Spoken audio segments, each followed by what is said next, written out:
आपलं लेकरू कुठे गेलंय? आपलं लेकरू खेळायला गेलं असं कुठे आहे ते? ए पट्ट्या वरा अगड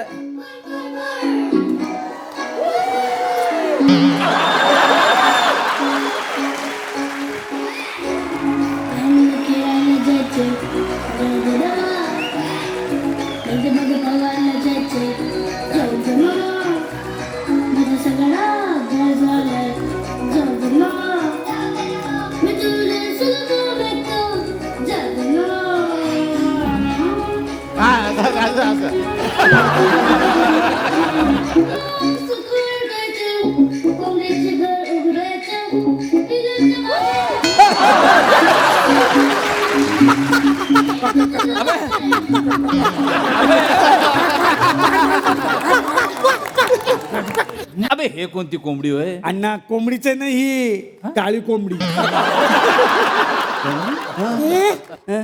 अरे जबरदस्त मधला मी पुष्कर जोग आहे. मला वाटलं ही काळी कोंबडी आहे म्हणून झाकून ठेवलं होतं. ए मी तुला कोंबडी कसं वाटलो रे? अरे पिक्चर मध्ये त्याला पण उडता येत नव्हतं आणि ही कोंबडी पण उडत नाही.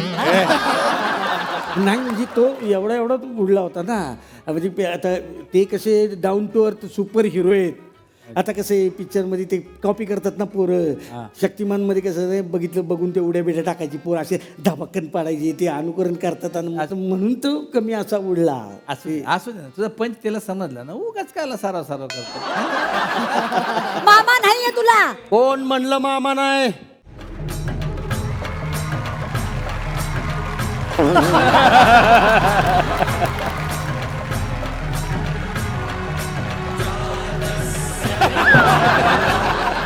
हे कोण आहेत आता? ज्या दिवशी या चेहऱ्यावर स्किटची भीती दिसेल ना तेव्हा समजायचं आपला खेळ खाल्ला. हा आणि वाक्य जरी पाठ नसेल ना तरी असं थाटात उभं राहायचं. अरे निलेश साबळे जरी असा समोर आला ना तरी सगळ्यांची काय वाक्य पाठ पाहिजे. सगळ्यांची वाक्य पाठ पाहिजे. आमची आहेत बाबा पाठ. आमची सगळ्यांची वाक्य पाठ आहेत आज. माझी पण पाठ आहेत. नीट करा नाही तर मग रात्रभर आहे रिशो. तुम्ही बसा सर बसा. पिक्चर विसरू नका कुठला चाललाय. नाही नाही बसा. नाही तर आहे सकाळपर्यंत मग गा गा गा गा गा गा गा. इथं कोणाच्या अंगात कोण येईल काय सांगता येत नाही. ह्याचा मामा ह्याचा मामा. अच्छा मग नीट म्हणा ना. पण माझ्या आईला भाऊच नाही.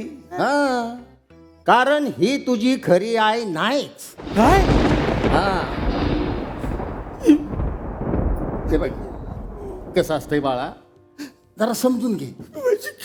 ए बाळा हे बघ नीट ऐक.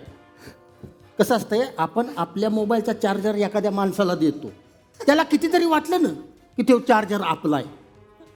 नाही वेळ आली का नाही तो चार्जर त्या मोबाईलकडे जातोच. कारण का त्या मोबाईल बरोबर तो चार्जर आलेला असतो. त्या चार्जरचं मोबाईलचं काय ना काहीतरी नातंही असतंच. कळलं काय कळलं? की पॉवर बँक आपल्याकडे पाहिजे. कोण आहे माझी खरी आई? मी लुका छुपी बहुत हुई सामने आ जाना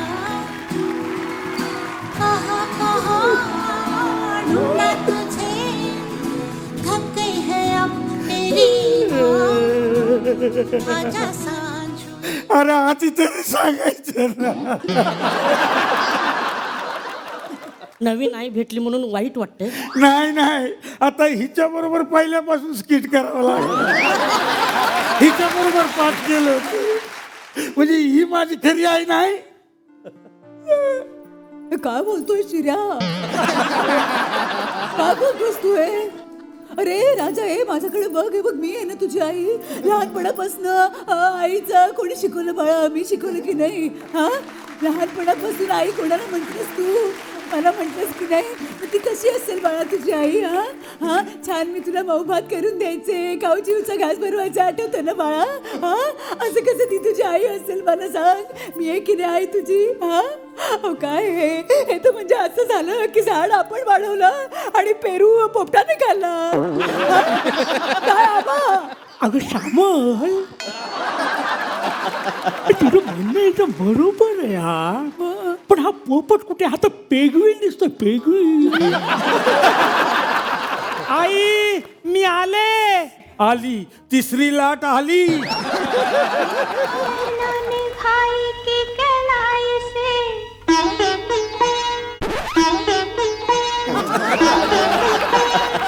पुढे चल ना, हे पुढे चल ना. भाई की कलाई से प्यार बांधा है, प्यार के दो तार से संसार बांधा है, रेशम की डोरी से, रेशम की डोरी से, रेशम की डोरी से संसार बांधा है. बहनों ने भाई की कलाई से प्यार बांधा है, प्यार के दो तार से संसार बांधा है.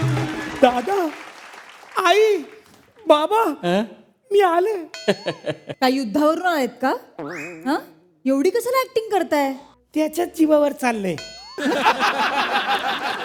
राखी पौर्णिमेला ज्या बहिणीचा बर्थडे असेल त्या बहिणीला तिच्या भावाने जर का 5 गिफ्ट दिले तर मग तो भाऊ वर्षभरात करोडपती होईल. भाई काय सांगतेस? अगं देईल की तुझा दादा. हो हो, देईल की. 11 रुपयाची 5 पाकिट द्यायची, त्यात काय प्रॉब्लेम?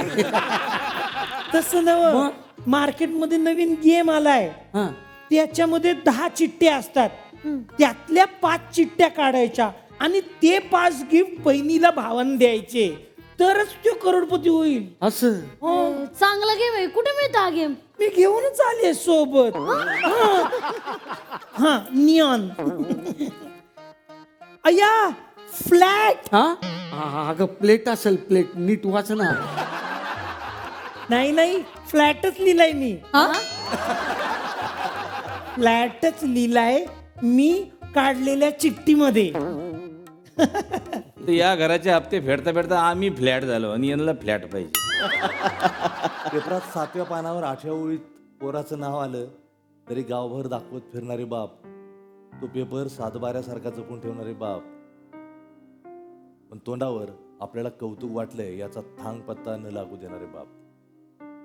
लहानपणी बापाची वाटणारी भीती हा तक्रारीचा विषय नव्हता, तर अभिमानाचा विषय होता. कोण आपल्या बापाला जास्त घाबरतो यावर चर्चा व्हायची आणि आपण बापाला जास्त घाबरतो हे सांगताना छाती अभिमानानं फुलून यायची. कणगीसारखे बाप, रांजणासारखे बाप, कधी माथ्यावर आलेल्या सूर्यासारखे, कधी अचानक पडलेल्या शिरवळासारखे. दुष्काळात सुद्धा नुसतं बघितलं की आधार वाटणारे बाप. बाप सोबत आहे म्हटल्यावर कधी काही कमी पडेल असं वाटायचंच नाही. मनी ऑर्डरवाले बाप, पेपरात गुंडाळून जिलेबी आणि भजी आणणारे बाप, शाबासकी मिळेपर्यंत बापाची पाठ दाबण्यातला जो पराक्रम होता तो फार थोर होता. बापाची पाठ सोडून देण्यासारखा आनंद आता कशात नाही. बाप नेहमी युद्धावर जाणाऱ्या सैनिकासारखा वाटायचा कामावर जाताना. मंत्री संत्री गणतीतही नव्हते तेव्हा. आपला बापच देश चालवता असं वाटायचं.